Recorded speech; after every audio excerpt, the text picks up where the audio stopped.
8 o'clock. We'll call the Redevelopment Commission meeting to order. And first on the agenda is a roll call. Paul? Here. Bob? Here. Ken? Here. Christie? Here. And Richard. And BJ? Well, I don't know, I'm not here, I'm here. Okay. We have a quorum. Moving on to the minutes.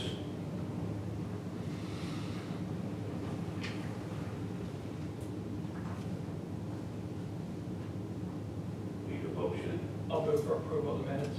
Second. Approval and second. All in favor? Aye.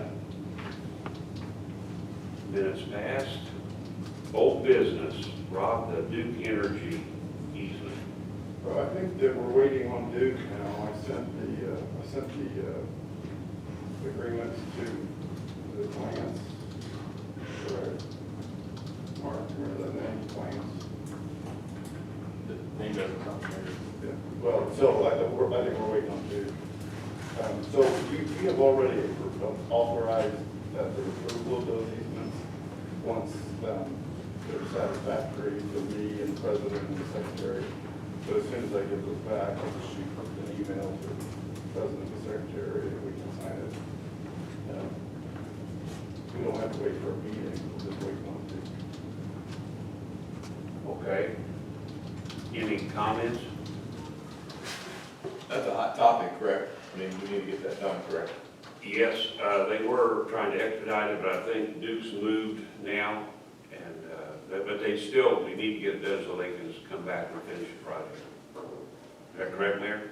Yeah, like Rob said, they haven't, so, yeah.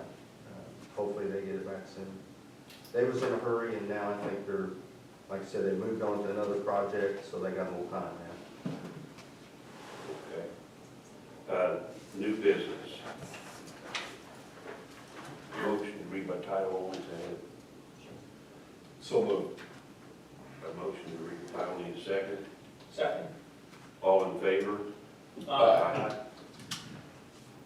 Okay, resolution 2020, appropriating $295,500 for the bond payment for US 31. And this is the second of two required bond payments for this year. The first one was made earlier in the year, and moving forward, we'll do one resolution at the beginning of the year for both payments. This year, we just missed that. So this actually payment has already been made. So hopefully you approve it. Okay, I don't care if I heard, it's already been paid, we just need to approve the resolution for the payment. I'll move for approval of the resolution. So we need the public Public hearing. hearing. Okay, I'll open this up for a public hearing, resolution 2020-12. Any comments, questions?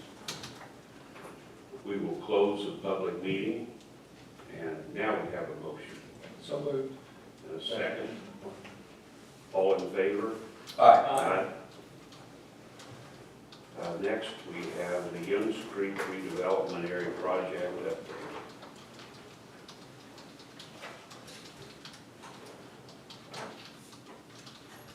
Good morning. For the record, Mark Richards, City Engineer. Chip Warner and I will be making this presentation. I've got the first part. Krista, can you pull up that PowerPoint, please? Do you want the laptop or you want me to do it? You can go ahead and do it, and I'll just tell you when to Okay. switch slides. The amphitheater project contract was awarded to Myers Construction Management, Inc. last month. You see on the screen a plan view of the overall area that shows and Chris, I don't know if you can use the cursor to kind of point out areas as I call them out. The amphitheater shell itself is kind of in the center. On each side are vendor areas for farmers market and other events. Between the creek and the stage is the open lawn area surrounded by a pathway.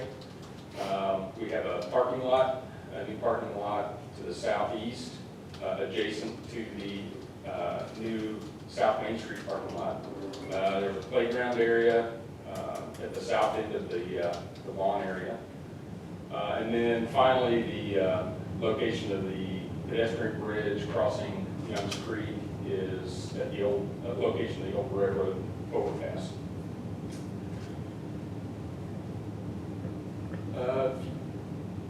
Go ahead and go to the next slide. I will tell you that all alternates were awarded the contract. There was a base bid and then 7 alternates. We did it that way in case bids came in too high. We were able to maybe adjust some of the work that was going to be done, but we were able to award all of the work. The base bid included the shell and the restroom areas. Those 3 buildings alone totaled about $1.5 million, and the total base bid was about 5.5. So the balance of the work for the base bid was about $4 million. The first alternate was park shelters and pavement for about $40,000. Alternate 2 was service building upgrades for about $58,000.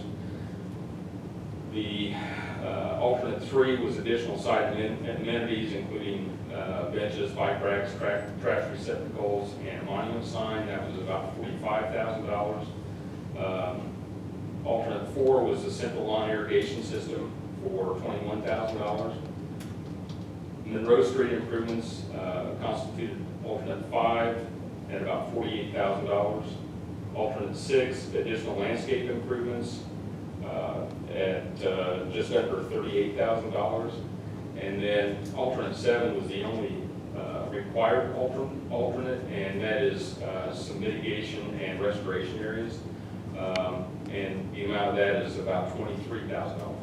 And I will add that Dana Monson is in the process of putting together, I think she's pretty well got wrapped up, but an application to Duke Energy to fund alternate 7.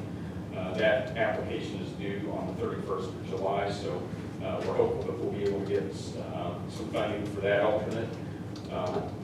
There are several projects throughout the state of Indiana that were similar in scope that Duke has already funded, so we're just applying for this next round of funding. The total contract price is $5,672,672.70, which came in about $300,000 below our engineer's estimate. Okay, Chris, if you want to go ahead and go to the next slide. First step is going to be demolition of the buildings that were formerly occupied by Grams. I see I've got an error on there. The buildings in green are already complete. They were done earlier this year. The building at the lower right-hand corner that's in blue, that should be green. That's already been done. The 4 buildings in the center, those are Grams. That work is starting today. We expect it to be done probably sometime next week or substantially complete. We have told the contractor that if he is continuing to work on through the end of next week, he cannot work on July 31st because Strawberry's on the square. It's been moved over the farmer's market parking lot as kind of a drive-through event. So we don't want the dust associated with demolition. We don't want the trucks driving through downtown. Let's see. Site grading, we expect there to be about a 12,000 cubic yard surplus. I'm sorry, let me go back. We're scheduled to start actual construction and site grading in October. It looks like we may be able to advance that schedule a little bit. We expect the DNR permit to be issued in September rather than in October, possibly in August. So we're still working with DNR on that. That sort of work, anything other than demolition cannot start until after that DNR permit has been issued. We also have an estimated completion date for substantial completion of July 1st of next year. Okay, site grading, we have an estimated 12,000 cubic yard surplus of soil that has to be removed from the site. We have identified a local disposal site. It's basically, it's actually a housing subdivision that's short on soil. They can take all of that and more, so we have been working with our contractor to make sure that they do have an adequate site for disposal of soil. Okay, now you can go to the next one. The ped bridge, that you're looking at an overall site plan there. This red circled area is the location of the bridge, and go ahead and go to the next one. That's kind of a zoomed in view. The brown shaded area is the actual ped bridge itself, and go ahead and go to the next one. This is a profile view of the bridge. It's a steel truss frame bridge. The floor of the bridge, the walking surface, is about 9 inches above the 100-year flood elevation of Youngs Creek. So, although the bottom of the trusses themselves would be exposed to floodwaters, the walking surface still should be well above that level. The 2 piers that you see that are existing, they will be removed as part of the project. And the steel bridge will actually connect to the trail system south of the creek. Is that part of your DNR permitting? Yes. Current permitting? Yes, Do you expect that to be approved? yes, in August or September. Oh, really? Yes. Yeah, that was all submitted as a single application. Go ahead and go to the next slide, please. Utilities, we'll have sanitary sewer, potable water, and electricity for the amphitheater structure and restrooms, and the vendor areas. There will be decorative concrete in the areas of the amphitheater, restrooms, and also those vendor areas. The only asphalt in, besides the parking lot, is going to be a portion of Monroe Street over toward the eastern side of the project, and then also the circular roadways around the vendor areas on each side, on both sides of the amphitheater. So that's actually decorative concrete. It's kind of light, yeah, it's those areas there. So there'll be decorative concrete in the center, and then on where the actual vendor booth locations are at, it will also be decorative concrete. Also all the way around the amphitheater structure itself. And go ahead and go to the next one. Trails within the amphitheater area are for internal pedestrian traffic flow and also connection to nearby pedestrian areas. On the southwest side, just south of the bridge, is connection to the Greenways Trail. On the north side, that's a connection along the water company property to Jefferson Street. You have also connections at Monroe and Jackson Streets, and then we will connect to the existing trail at the South Main Street parking lot. Next slide, please. This is the additional parking between the existing South Main lot and the amphitheater that was constructed last year. So you can see there's a significant amount of parking that's going to be added. I don't recall the space count. Do you recall that, Chris? If you're interested in knowing that, I can find that out for you. We do have miscellaneous items such as park shelters, benches, bike racks, monument signs, flagpoles, picnic tables, trash receptacles, bottle drinking fountains, wood split rail fence, and decorative lighting as part of the project. That's all included in the bid. And then landscaping is to include turf grass, wildflower and perennial plantings, trees and mulch. The slide that you see up here, you've got green areas that are for mitigation of habitat loss that, as part of the amphitheater project. The green area that's shown is for, that's restoration, the orange is mitigation. And then it's hard to see the red areas that are kind of between the two orange areas on the north side of the creek. The red area there and the red area along the pedestrian bridge, that is loss of habitat that is not going to be replaced. That's why we have to do the mitigation. And the mitigation is done at a 2-for-1 ratio. So we have to do about 2 acres of mitigation on this. Go ahead and go to the next slide. These are examples of some of the mitigation and restoration plans.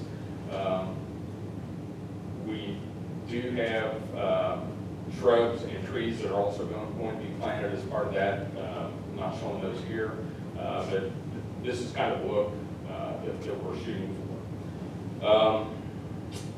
I think that's pretty much the bulk of my presentation. I'd be happy to answer any questions you might have before I turn it over to Chip. What's the separation going to be on the north side that butt up against that strip mall where the dry cleaner is? And is there going to be a visual fence or? We don't have any fencing there. You can see on the slide here, it's not a large separation. We will be basically on the city-owned property, just on the south side of that property line. So it's likely going to be maybe 10, 15 feet. But what's butting up there is the back of vendor locations. Right. Following up, will there be like bushes or pines where you won't have a direct view of the lot on the backside? Not to my knowledge, I don't believe we have any plans there. Will you start planting the flowers and the bushes and the trees? When will we? That's one, the trees and the bushes, especially this fall. We do have to complete the grading first.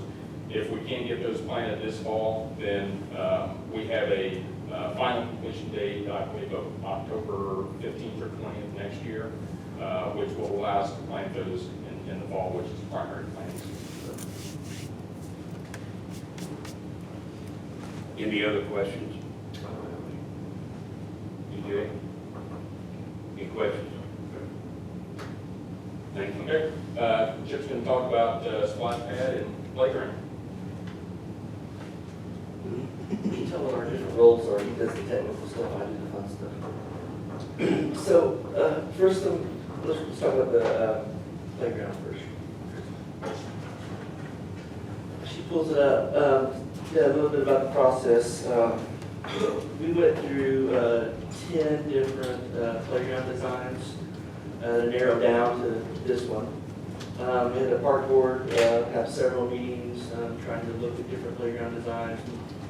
Went around and got a couple different focus groups to look at them. Got a lot of different opinions, and this is what we ended up with. This playground, it's not the original playground that we originally designed. We actually took this out of the project to give us more time to look at what we kind of wanted. Mainly because we're going to get one shot at this and we wanted to do it right the first time. This playground, to put it in perspective, is the same company that did Blue Heron Park. So it's Sinclair Recreation Game Time Equipment. It's about 2.5 times the size of Blue Heron Park. It does have the same safety surfacing that you see at Blue Heron Park. If you've been out there, it's board-in-place surfacing, so it's the safest you can do. It does incorporate some areas that are not board-in-place surfacing. As you can see, the different colors as we go through here, the kind of lighter brown that we're looking there is more wood chips. They're just safe. It does have different distinct areas for different age groups, so we have a 2 to 5 year old area. Playgrounds are kind of designed that way for 2 to 5 year olds or 5 to 12 year olds. Incorporates both of those age groups into this playground. You probably see a significant amount of shade in this playground. We tried to learn from past projects, especially with an open area down there that's kind of brand new. This has several shade structures that are incorporated into it to keep people safe when they're out there and out in the sun. Matter of fact, this includes 10 benches that you see. These are good examples. This picture right here, every bench has a play structure or a shade structure over top of it. So that makes it nice for parents to under there. Chip, they'll stay out year round. They will stay out for year round. Okay. Correct. Yeah, they will not be removed unless they have obviously no problem with them or something. What else can I tell you about the playground? We literally spent 8 months probably looking at different playground designs and companies. And, it's not by accident, the color scheme. The color scheme actually is the Parks and McClatchy logo colors. With every detail you can think of on this project. That's the playground. You saw it on the conceptual plan. It kind of sits on the lower end of this project, right next to the parking lot, so it's easily accessible to everyone. It is fully accessible to even people with disabilities of all abilities. What you don't see on that conceptual drawing, you don't see it on these drawings, is the shelters that we were talking about that are alternatives are actually right next to these playgrounds. So we'll, yeah. So you get an idea of the playground sitting right there kind of on the bottom half of that egg. Right there. The shelters will actually be right there along the trail and the playground together. And where are the restrooms located again? Or are they up? They're straight up that path right there, yeah. Is it both sides or just? Both sides. Are you going to talk about the splash pad? Any questions about the playground? The cost of the playground, Yeah, that's what I was- surely somebody's going to ask me that, I'll tell you. The cost is $525,000. That's the equipment, the servicing, and the installation all together. So just to be really clear about that, that was not included in the bid. So when we talk about your financial report later, that was taken out. So there will be an additional appropriation needed from that US 31 TIF district that has a balance of $1.5 million. So that will need to come out of that fund and not out, it will not come out of the bond.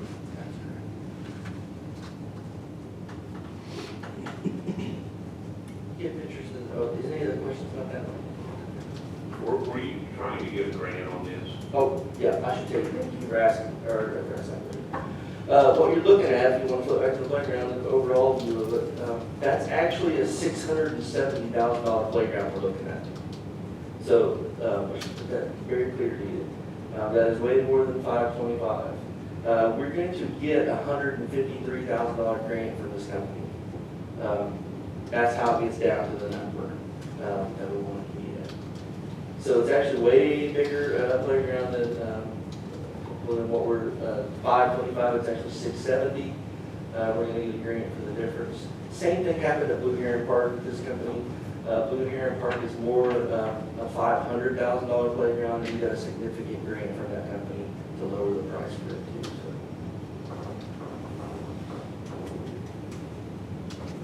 All right, the next fun one. Do you have pictures of that? I think I can send you that. Oh, do I have pictures of it? Oh. Can you pull up the PDF that we sent you yesterday? It's in the PDF at the bottom, Krista, the one I sent you yesterday, it's in red.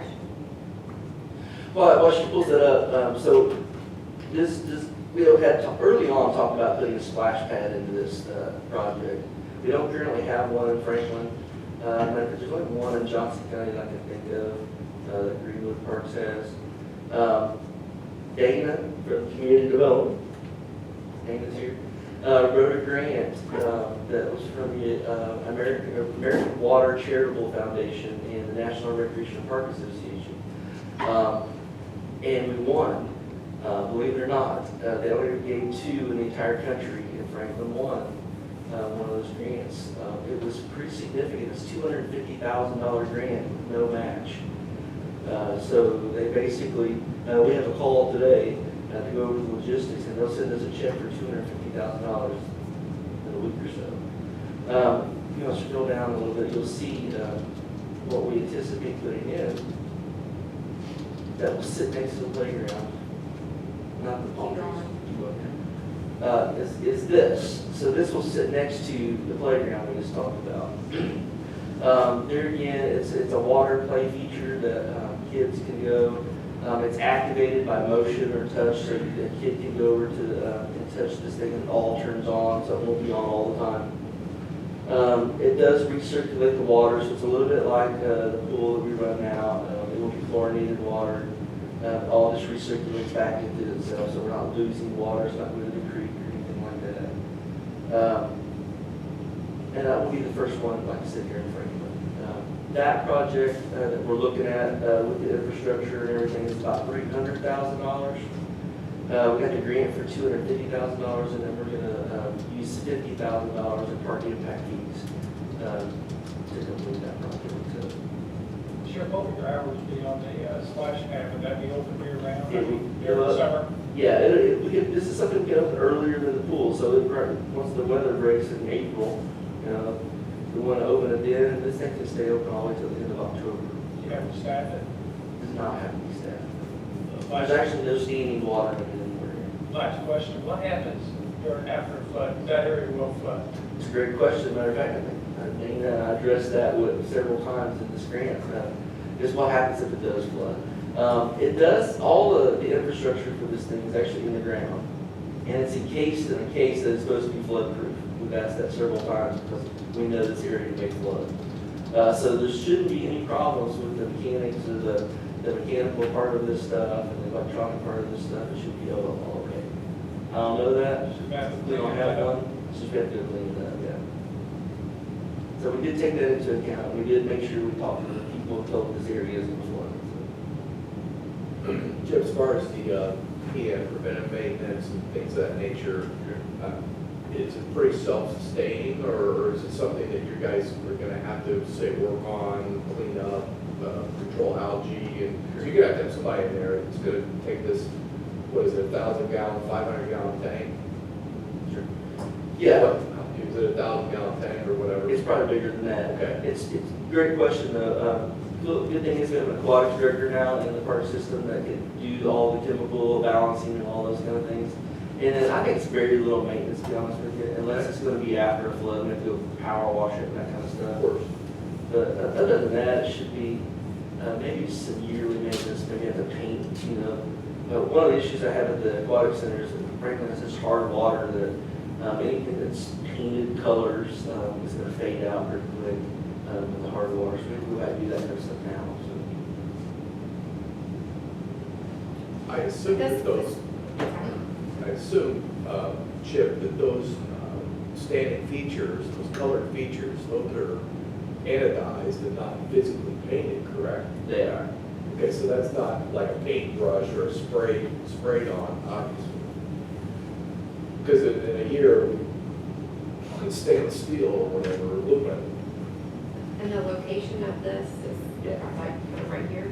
Yeah, so we're gonna put it right on the bottom of half of that little egg right there. So it's all the playgrounds and the splash pad are right next to each other. They're right off the parking lot. Make it pretty convenient for people.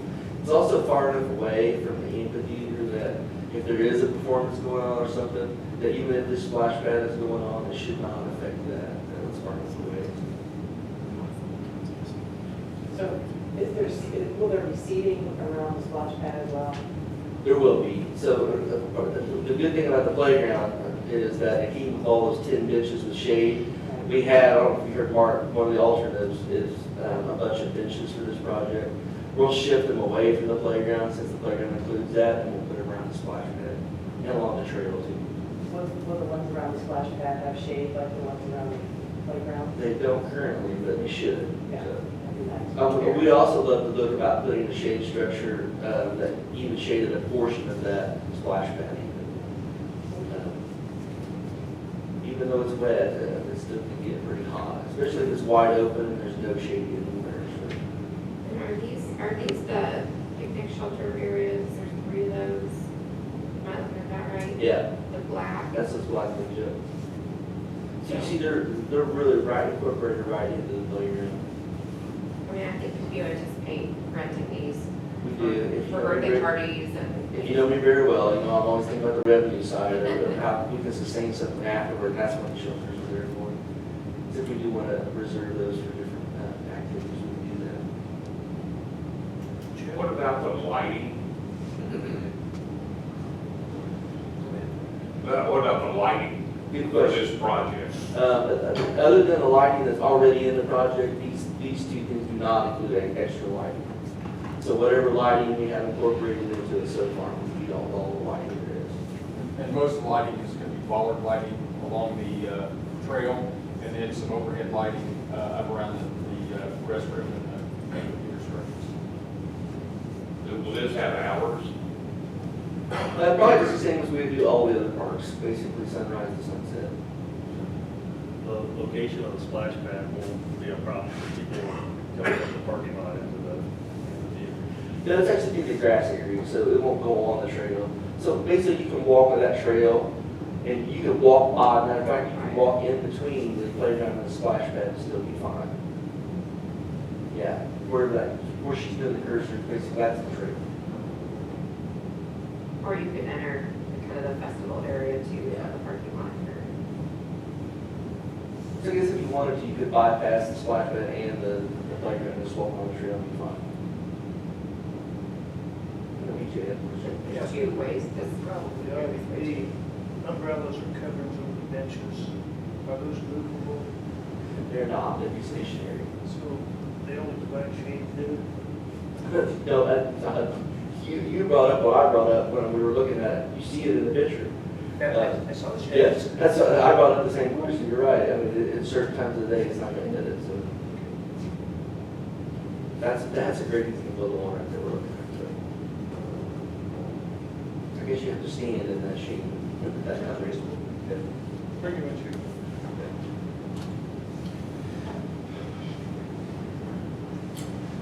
Any other questions? I guess, any questions from anyone out here? The only other thing I was going to bring up, Chris, we showed the conceptual planning and the overall review. Somebody asked about, I think Rob asked about what's going to go in between. It's not necessarily, if you'll scroll back where that strip mall is. Jack's Donuts, a little bit. So, over to the side of that, so next to the, that area right there, we've actually earmarked as a potential area for some pickleball courts in the community. One of the things that, matter of fact, probably the second biggest request that we get in the park system is where are the pickleball courts at? And currently we have none in the community. This is a conceptual idea. Matter of fact, I want you to look at the top because those are 4 pickleball courts. I put the tennis court on the bottom so you can see about what size the pickleball court is. There's about 4 compared to 1. We are going to try to fit this with 8 pickleball courts and 1 basketball court into that grass area right there. That's what we're looking at now. I'm not ready to tell you that we're going to do that today, but we're looking into that to see if that's possible. It's not part of the motion. It's not. It's future. That's right.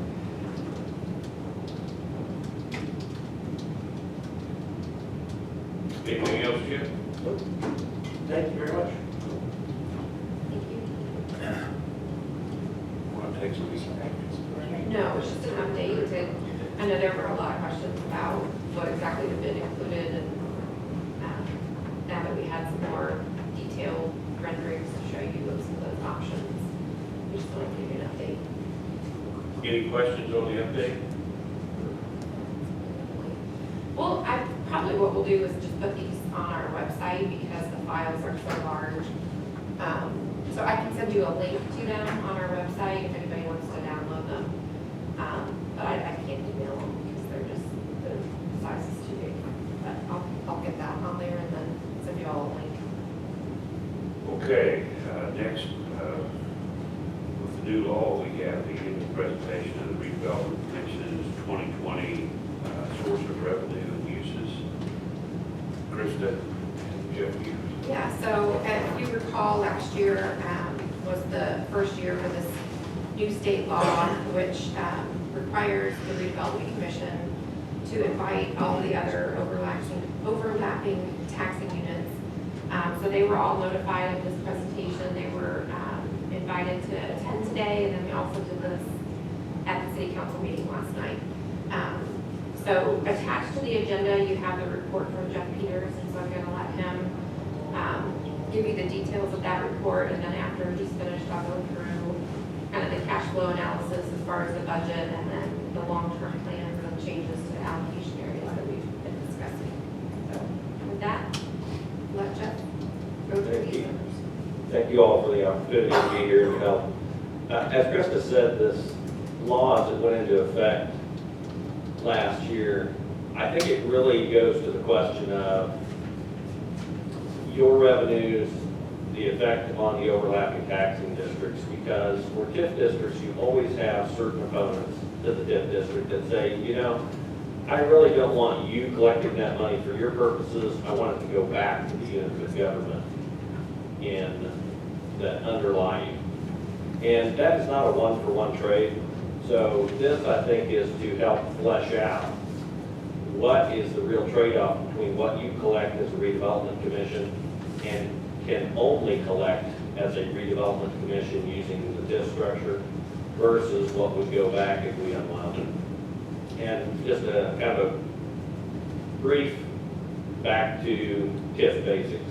When you identify these areas that you are going to redevelop or develop, you take the assessed value that is already part of the large tax base that all the units of government share, and you say, we're going to leave this in place for perpetuity going forward, but anything that we can generate above and beyond that, be it retail development, industrial, commercial, etc., we're going to take that assessed value and set it aside separate from the big tax base. And then, as the redevelopment commission, you get to levy the tax rate of all the other entities, the library, the school, the county, the township, etc., and collect all these taxes on this small assessed value that you've set aside, that you have generated by your actions, and use that money to further develop your community and to create additional assessed value that then you can either capture or let fall back to the bigger tax base. So when people make the claim that they want you to give back revenue to the underlying taxing districts, you cannot give back the revenue. What you have set in place by segregating these two assessed values is created two different pools of money. If you unwind this, all you do is release this assessed value back to the bit larger tax base that all the units of government use to levy and collect their taxes. The majority of all the taxes levied for these units of government, specifically for operating, are fixed by a maximum levy, and it's a statutory formula that grows from year to year. So it's a finite dollar amount. If we have a larger tax base and larger assessed value, we are not collecting any additional dollars for those operating funds. We are only spreading it across the larger tax base and reducing the rate. There are certain funds that are by statute rate driven, such as the city's cumulative capital development fund and the county's cumulative capital development fund, that would benefit from a larger tax base. And we've shown this in the thing I'm going to run through in just a moment. The third component that kind of flows in there is when you apply this fixed dollar amount levy to a larger tax base and reduce the tax rates, you reduce the number of properties that are now applicable to the 3, 2, and 1% tax caps that we put in place to protect property owners. If you have fewer properties that hit those 3, 2, and 1% tax caps, then you have more property tax dollars actually being collected, and each unit of government would net collect more of the property tax dollars that they are now currently losing to these tax cap parameters. And we've got that laid out for you as well. 2 examples in this report. One is for Franklin Township and one is for Needham Township. You have more allocation areas than 2, but they fall into 2 categories. They either fall into the taxing district of Franklin Township or Needham. So for this Franklin Township example, if we look at it in the top section, you have all the different overlapping or underlying taxing units that make up that taxing district, their assessed values. And that third column in, you'll see the 2020 rate for each of those units of government is 3.3201 cents. If we released all of the assessed value for the Franklin Township portions of your allocation areas, it's roughly $75.7 million, which is that middle column of 2020 TIF AV. If we release that into the tax base, to the far right, the rate would drop to 3.1494 from its original 3.3201. Again, that would trigger significantly less circuit breaker of those 3, 2, and 1% tax credits, and that's in the middle section to the left, outlined in the circle. We would estimate that reduction of circuit breaker to be $431,223. Down below that section, it shows you for that 431 how it would be allocated between Johnson County, Franklin City, Franklin Schools, etc., based on the percentage of or the proportion of the taxing district rate that each of those units of government make up. You'll notice too, the Franklin School referenda amount is 0, and it is 0 because the referenda already applies to the entire tax base, not just the school, not just the assessed value that applies to the normal school, but it also penetrates your TIF AV and assesses those dollars and collects those dollars on it. So there's no impact on the circuit breaker side for that or the property tax side because they're fully collected. The bottom section walks through the tax loss. Again, as I talked about with Johnson County having a fixed rate fund and a cumulative capital development fund, its impact for this taxing district would be approximately $25,219. Franklin City CCD fund would have an impact of approximately $31,277. And each time that you levy a dollar of property tax, you have additional piggyback taxes that go along with that. When you go to the license branch and register your vehicle and pay your excise taxes, the license branch makes sure that that money that you pay comes back to your geographic area to benefit those units of government that provide service to you. And that's done through the property tax system. The percentage is about 9 cents on the dollar. So we've shown the vehicle excise and CVET tax coming back to you as well. So in that bottom section, total tax loss or impact is approximately $61,580. The circuit breaker is the $431,233. So for the Franklin Township portion of your allocation areas, total impact is approximately $493,000. We look at the next page for Needham Township. Same methodology. The circuit breaker impact in Needham Township is less, and a lot of that I think has to do with the property tax or the property makeup, and a lot of 3% properties in that allocation area for you. As we work through the middle portion, dropping the tax rate, the estimated circuit breaker reduction is a little more than $68,000 spread across those units of government. Total tax loss is about $69,000. Total area impact is about $137,000. And then the next page, we've got combined for both of the districts across these overlapping taxing units. You can see the total impact for the year is about $630,000. Page after that is commentary that I basically just walked you through. And then the last page is what I always like to leave people with, to think about and talk about, because I feel like it's the most important. What you do as a redevelopment commission and how you collect those dollars to do projects that benefit your community, you can only do through the TIF structure. And currently, you produce about $4.8 million a year in TIF revenues. That annual impact, or if you unwound it all and gave it back to the taxing units, would only result in a benefit to them of about $630,000.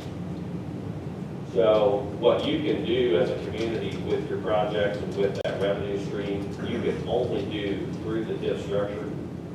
And I think that trade-off, you always want to have that discussion as a community. Would I rather give up that small amount to get the big amount and do projects that benefit all? And one of the things that we see a lot with redevelopment is it is self-perpetuating. We do this project and it spins off this and this and this. And everything around the things that you develop and redevelop tend to produce more assessed value, part of which you can capture, part of which you pass on, and you can continue this model and build a bigger, better community with a lot more revenue than you can otherwise. And with that, I'd be happy to answer any questions.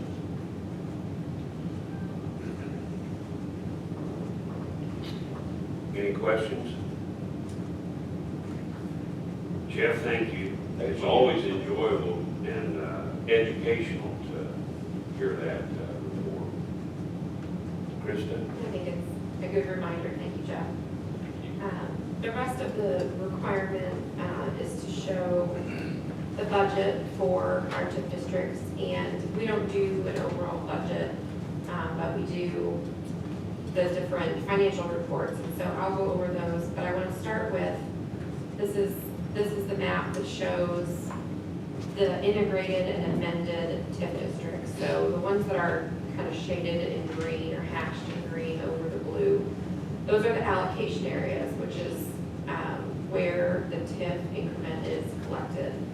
But because this is integrated and amended, these dollars can be spent on any of the properties that are blue or any properties that adjoin any of these main right-of-ways or thoroughfares.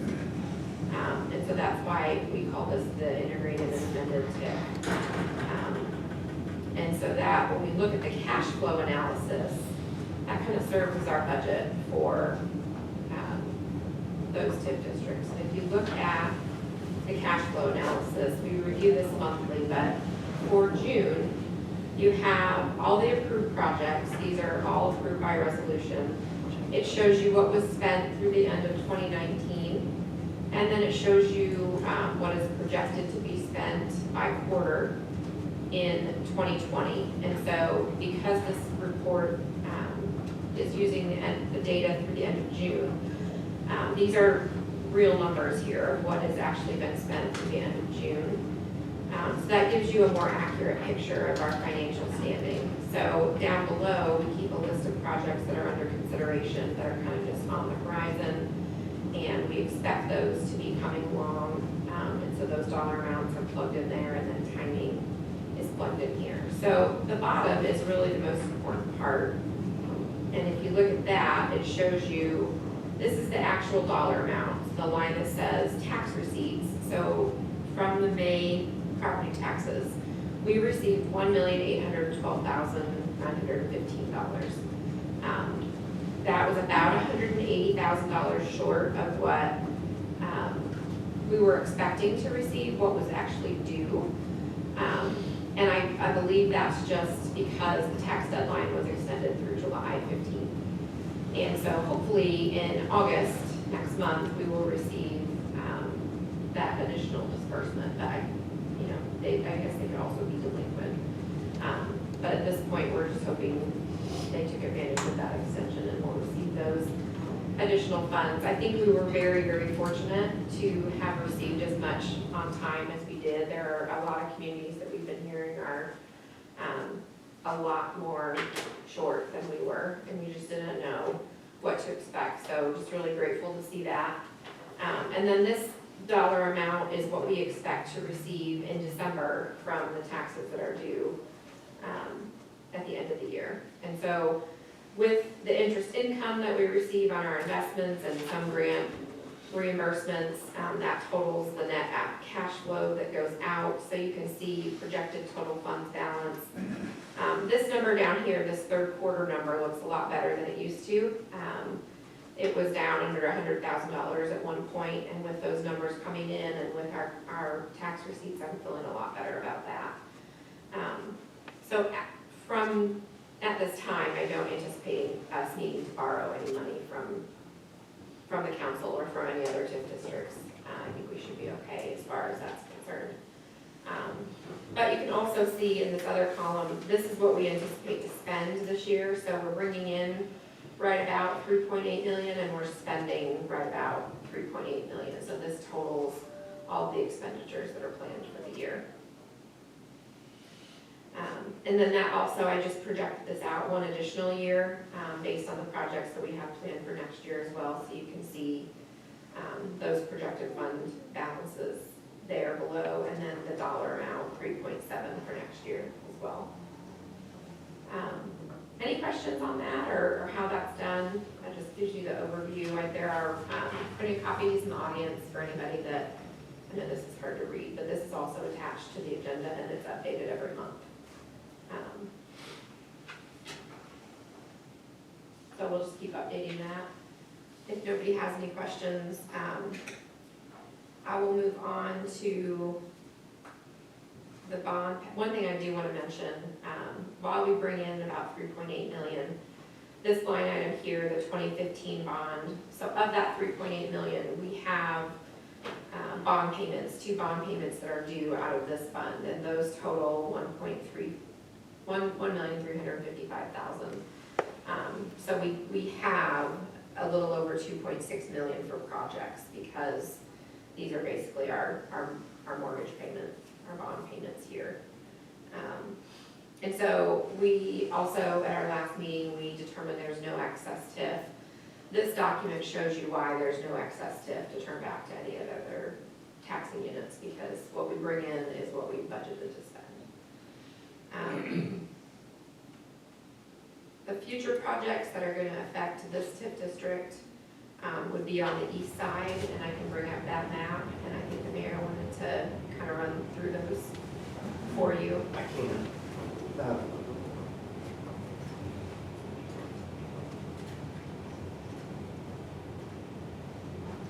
Before we do that, I just want to point out one of the things here with the TIFs.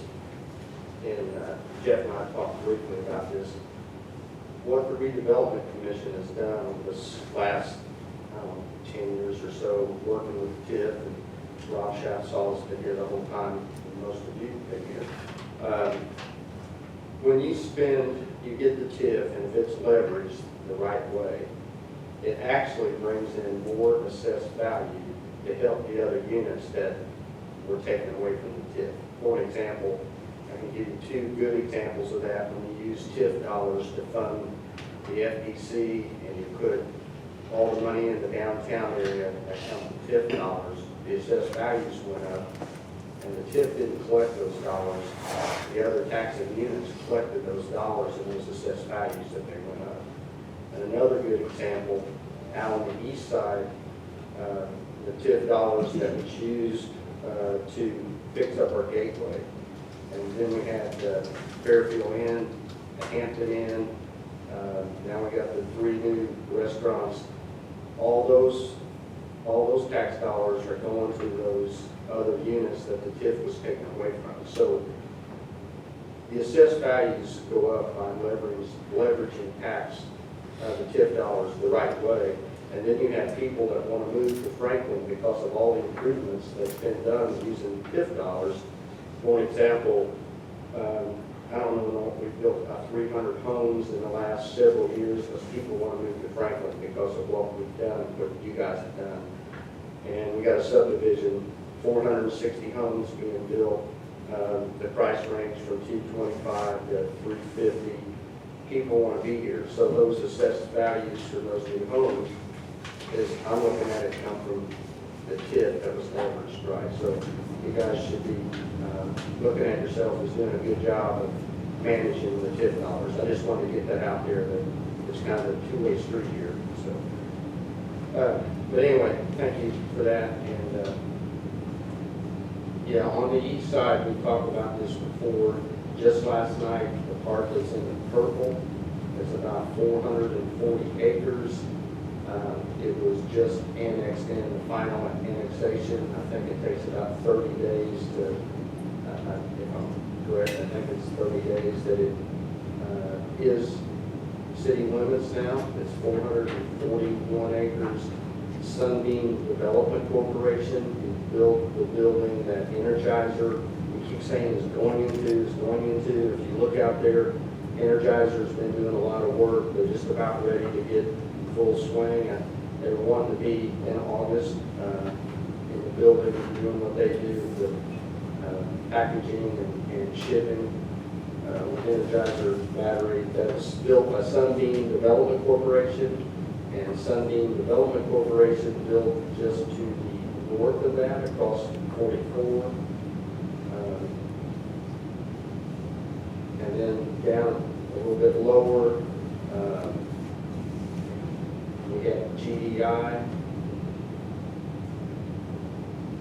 We lost our good map there. GDI right there, next spring, they're going to build a 1 million square foot structure, and there's also 10 acres that's getting started through the annexation that GDI has bought. There's GDI, the 10 acres is just down to the southeast, close to where the Humbarger property is, by the Amity Ditch right there. GDI is also in the process of buying that off Humbarger, and they're going to use that for more parking area, retention area. So that's in the process of happening. And then down a little bit lower, Krista, to the interstate warehousing, they have not started, they have done all the groundwork, the dirt work. They want to do the yellow part, we've been told this year. They haven't started that, just outside of dirt work. Then the following year, they want to build on the green right there. And then the other green area to the right, that would probably be sometime between late 22 and 23. So, and then the sewer expansion that the city council approved upon is that yellow. That should be starting this fall, and that would accommodate all of the expansion that's going on the east side, which again is going to create TIF dollars in the coming years. And I will tell you also, just east of where that purple that we talked about, there's also a developer that's looking to, he's already bought some of that property. They're looking to annex that later this year or next year to the city limits. So I know we've all talked about expanding to the east over several years. The last several years since I've been around is what we talked about, and it's finally starting to happen. So anyway, is there any other questions? Steve, the plans for, is that what subdivision's that called, Ivor? What's the, right there? Yes. Is there any plans, the city, to incorporate that into the city limits? You know, you never say never, but not at this moment, there's not. Kenny, I do want to say that I know where your daughter lives at, and there was a little section where that house was for sale, and it was kind of carved out not to be annexed. Sunbeam Development Corporation, I understand, has got that under contract, and they're going to. They did buy the farm? They bought that right there, and they're going to annex that in, is what I've been told. Okay. Any other questions? I'm really glad to have Sunbeam Development Corporation here. They haven't closed on that property yet. They were waiting to get annexed, so still got my fingers crossed. They have it under contract. They're going to do it. They're a good, reputable company to have here, that have the dollars to expand. And one thing that we found out, they don't go to the bank. They pay as they go, and they have the funds to do that. So that's the kind of company we like to have here. Any other questions? Thank you. Thank you, Mayor. So I just want to run through our future projects, after the future projects, how that will actually impact our allocation areas. And so this is that GDI development highlighted. This is our existing Franklin East Side Business Park here in kind of the hot pink. So this will be a new allocation area, and this is that interstate warehousing that we talked about at the last meeting. That will also be a new allocation area. And the reason that we do that, instead of adding that to the existing allocation area, is because this has an expiration date now that there's a bond associated with it. And these allocation areas won't have an expiration date until there's a bond associated with it. So that will give us more time to collect that tax increment from these new allocation areas. Which brings me to the next set.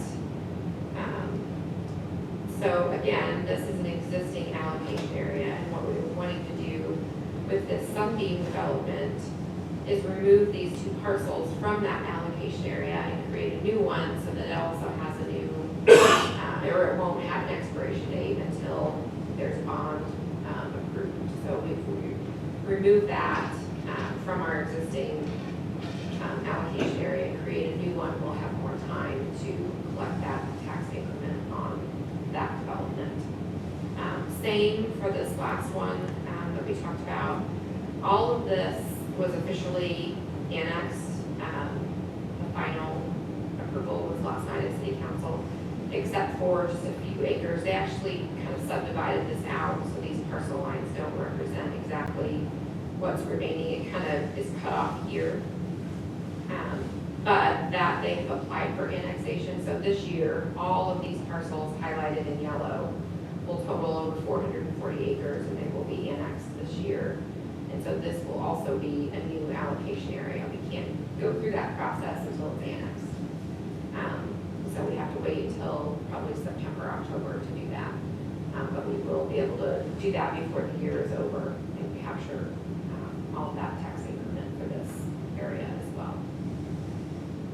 That's all I have for this integrated TIF.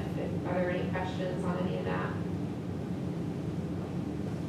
The other area is the US 31 TIF district. And so that is, if you recall, along US 31, and the allocation areas where the increment is captured are highlighted here in yellow.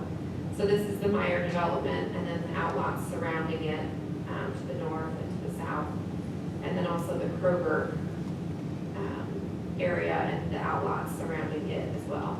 And then last year, we expanded this TIF district to include the property a little bit further south so that it would reach into that Youngs Creek redevelopment area. And so that's how we were able to incorporate that area for the bond that was approved to pay for the amphitheater development that Mark and Chip gave you the details on earlier. So just wanted to kind of refresh your memory on that. But this US 31 TIF district follows all of US 31 now from city limits to city limits. And so, that report, this is what is collected through that TIF district, so the US 31 TIF district. This was our beginning balance at the beginning of the year, and then we have our 2 required bond payments. We've made one of those payments, the $295.5. You approved the resolution for the other one today. So this was made this month in July. And then that leaves you with your estimated cash balance at the end of the year of 1.535. And so this is the account that we would take the $525,000 out of to pay for the playground that was discussed. So that will be, we'll have to pass a resolution to do that. And then that will show as an appropriation, and that will be subtracted from this balance on this report. The other report that I do is the actual bond, the 2019 RDA lease bond. And so this shows the balance at the beginning of the year, the revenue, the expenditures that we've had, what we have invested to earn interest income, and then the remaining appropriations. So the US 31 design comes out of this bond. The total contract was $3,178,000. We have paid some out of that, so the remaining balance is the $2,539,000. The design, Young's Creek redevelopment, the design contract with Shrewsbury was $343,000, and then the actual construction, $5.6 million, and then inspection for $593,000. These are the other expenses that we've already had out of there, the demolition, and then the Duke Energy relocation, and then environmental work that was done. I wanted to make sure that I put the amphitheater playground and the splash pad on here, but without dollar amounts, because that playground will be paid for out of a different fund. It won't come out of the bond. And the splash pad will also be out of that grant, and then the rest out of the park impact fees. So those dollar amounts do not come out of this bond, and that's why they don't have dollar amounts by them. You've already gotten the presentation on the amphitheater, the playground, the pickleball courts, the splash pad. So I don't have any further information to present on that. I think they did a great job covering that. That's all I have as far as plans for the future, long-range plans, budget, and then the different bonds. Are there, happy to answer any questions that you might have.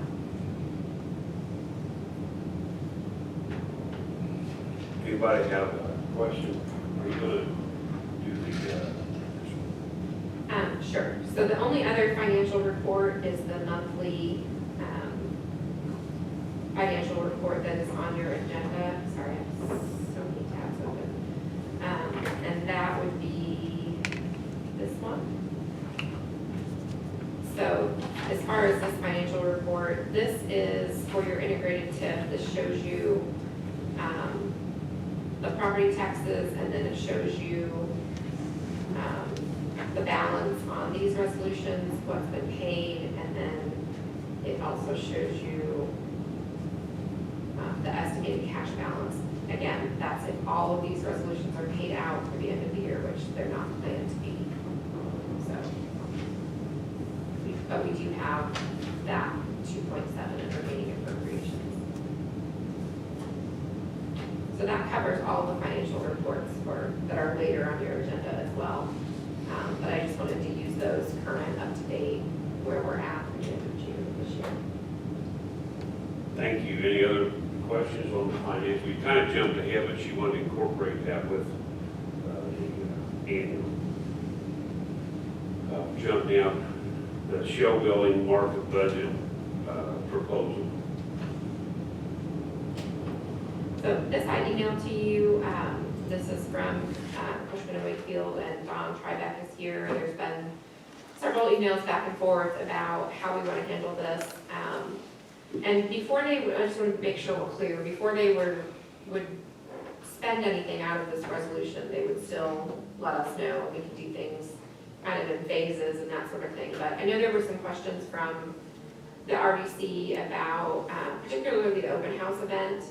And I had asked Don about the possibility of putting together kind of a